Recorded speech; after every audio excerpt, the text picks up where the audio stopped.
गौतम लिसन. गप ग. एक शब्द बोलू नकोस. मुद्दामून केलंस ना तू हे सगळं, मुद्दामून बोलवलंस ना मला. तुला कळत नाही आहे का मी खूप सफर करतोय तुझ्यामुळे. का त्रास देतेस तू मला? मी तुला रिजेक्ट केलं याचा रिव्हेंज घेतेस का? आणि तुला काय वाटतं आसावरीचं लग्न झालं तर मी तुझ्याशी लग्न करेन म्हणूनच करतेस ना तू हे सगळं? No Gautam, listen to me.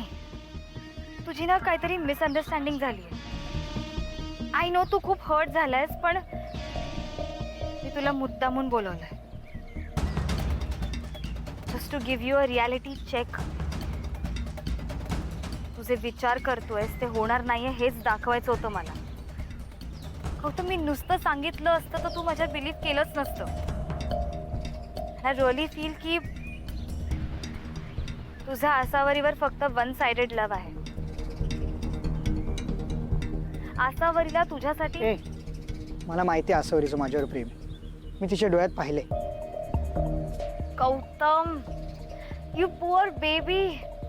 Sorry to disappoint you, पण तू डे ड्रीमिंग करतोयस. आसावरीचं तुझ्यावर प्रेम असतं तर तिने त्या गौतमशी लग्न करायला होकार का दिला असता? होकार दिला आसावरीने लग्नाला? येस, तिने होकार दिलाय.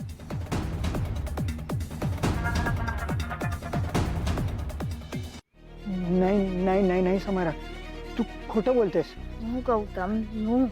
मी खोटं बोलत नाही.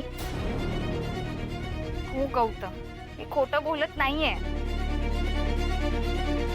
हे बघ, आसावरीचं लग्न ठरणार आहे हे तिला ऑलरेडी माहिती होतं आणि तू तिच्या पिक्चर मध्ये कधीच नव्हतास. मी तिचा ट्रू फेस तुला दाखवला. That's it. And yes, I love you. मी तुला तिच्यासारखा धोका पण देणार नाही.